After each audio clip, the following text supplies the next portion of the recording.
Bom, gente, então vamos agora, exercício número 5, portanto, né?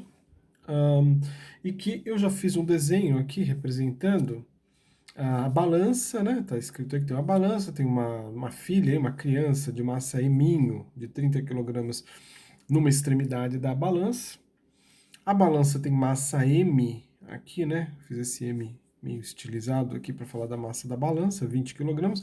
E o pai tem massa emão aqui. Eu fiz bloquinhos que eu não sei desenhar, uma criança e um pai, né? Então, os bloquinhos vão funcionar também. Então, é dito que do ponto fixo aqui, onde a balança pode rotacionar, né, em termos desse ponto, a criança está numa extremidade e o pai está a uma distância D, desconhecida, desse ponto fixo aqui da balança. Então a pergunta aí, a primeira, né, o item A, é qual é, portanto, a força normal que está aplicada na balança pelo ponto de apoio, né, para que a situação fique em equilíbrio. Então veja, quais são as forças que estão agindo todas, né? A gente tem aqui o peso do pai, o peso nessa extremidade da filha, né? Tem o peso da balança, né? Assim, peso da própria balança, né? E tem, portanto, a normal aplicada para cima aqui, um ponto fixo. Então, o item A, bom, será que tem mais alguma força agindo aí nesse conjunto, além isso, as forças que eu estou colocando, veja bem, eu estou colocando as forças que estão representadas na balança, somente na balança. Não me interessa a força, o que está acontecendo com o pai, o que está acontecendo com a filha, né? E aí, normalmente o que a gente faz é isso, desenha aqui somente a balança, só ela que me interessa, porque alguém poderia falar assim, ah, mas e a normal? Não tem uma normal lá no pai? Tem, mas eu não me interessa o que está acontecendo no pai. O objeto meu de estudo é a balança aqui, ó. Até redesenhei ela.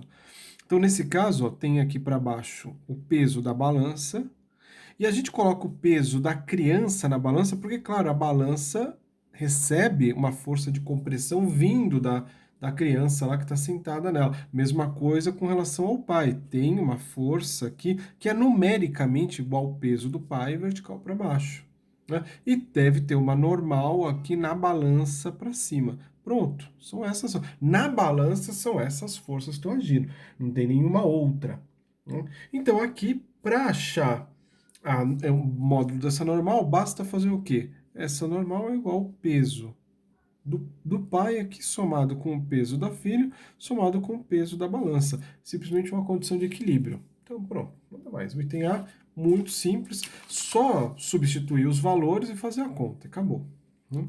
E o item B, ele pede então o seguinte, qual é a distância D que o pai pode ficar sentado e a balança fica em equilíbrio?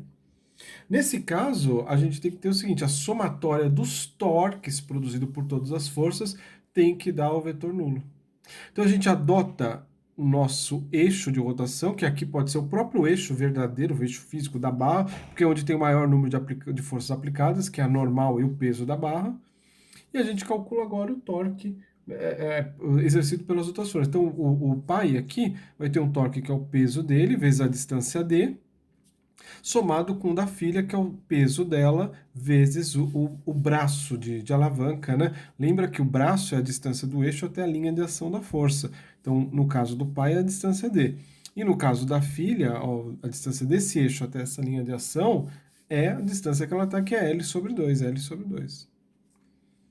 A única coisa que a gente tinha que ver era se era positivo ou negativo igual a zero, né? Por exemplo, o pai tenderia a girar a barra neste sentido, que é o sentido anti-horário, e a menina no sentido horário. Então, o dela aqui é negativo, o dele é positivo, igual a isso a zero, né? Mas também era óbvio que o torque produzido pelo pai devia ser igual ao torque produzido pela filha para que a balança fique em equilíbrio, né? E aí, nesse caso, veja, o Dzinho vai ser o quê? O peso da filha vezes L dividido por duas vezes o peso por 2 vezes o peso do pai, né? Então, é só fazer esta conta, substituir os valores e você chega no resultado. Tá? Aqui eu não vou fazer aqui, você pode fazer, você vai chegar, os dados aqui estão todos dados, né? A massa, o G, aí você sabe que é 10, etc. Então, esse é o exercício 5. Vamos agora, daqui a pouco, para o 6.